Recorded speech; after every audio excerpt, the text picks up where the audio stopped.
ঈদ উপলক্ষে ব্র্যাক ইউনিভার্সিটিতে দুদিনের একটা মেলা হয়েছিল, সেখানে আমি অ্যাটেন্ড করেছিলাম।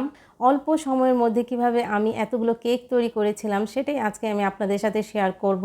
যেহেতু আমি অনেকগুলো কেক তৈরি করব, তার জন্য আমি এরকম যে স্ট্যান্ড মিক্সারগুলো আছে সেটাতেই আমি কেকের বেসটা তৈরি করে নিয়েছিলাম।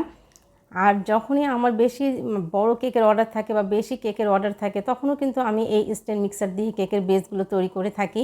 3 ধরনের ফ্লেভারের কেক আমি তৈরি করেছিলাম, বাটার স্কচ, রেড ভেলভেট এবং চকলেট ফ্লেভারের।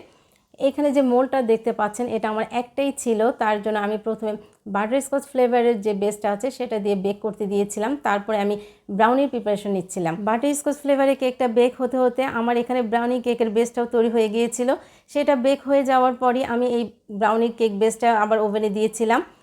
ব্রাউনি কেকটি বেক হতে হতে আমি আরেকটি কেকের বেস তৈরি করে ফেলেছিলাম, সেটাও ছিল বাটারস্কচ ফ্লেভারের। আর যখন আমার কেক বেসটা তৈরি হয়ে যায়, তারপরে দেখা যায় যে আগে যে আমি বাটারস্কচ ফ্লেভারের কেকটা তৈরি করেছিলাম যে মোল্ডের মধ্যে, সেই কেকটাও মোটামুটি নর্মাল হয়ে যায়, অর্থাৎ কেকটা ঠান্ডা হয়ে যায়। তখন আমি কেকটাকে মোল্ড আউট করে সেই মোল্ডের মধ্যে আবার কেকের বেস দিয়ে ওভেনে বেক করতে দিই। এভাবেই আমি একটার পর একটা কেক বেক করে নিই।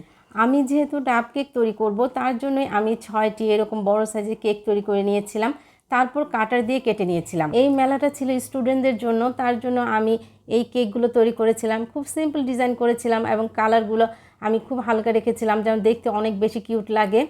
আর এর আগেও আমি মেলায় অ্যাটেন্ড করেছিলাম, সেখানেও এই ধরনের কেকগুলো আমি সেল করেছিলাম এবং সবাই খুব পছন্দ করেছিল এই কেকগুলো। এই কেকগুলোর পাশাপাশি আমি কিছু ব্রাউনি রেখেছিলাম, আর আমি আরেকটা মোকা ফ্লেভারের ব্রাউনি তৈরি করেছিলাম এবং সেটাকে সেট করেছিলাম ছোট যে কাপগুলো পাওয়া যায় সেটার মধ্যে। সেটা আমি আমার নিজের মতো করে তৈরি করেছিলাম, সেটাও ছেলেমেয়েরা খুবই পছন্দ করেছিল। এই ভিডিওতে আমি সব কিছু আপনাদের সাথে শেয়ার করতে পারিনি, কারণ কাজের অনেক বেশি চাপ ছিল। এতগুলো কেক তৈরি করতে করতে দেখা গেছে যে অনেকটা সময় চলে গেছে, তখন আর ভিডিও করা আমার পক্ষে সম্ভব হয়নি, অর্থাৎ এনার্জি ছিল না। এই কাজগুলো করতেই দেখা যায় ফজরে আজান হয়ে গেছে, তখন নামাজ পড়ে আমি মাত্র 2 ঘন্টার মতো ঘুমিয়েছিলাম।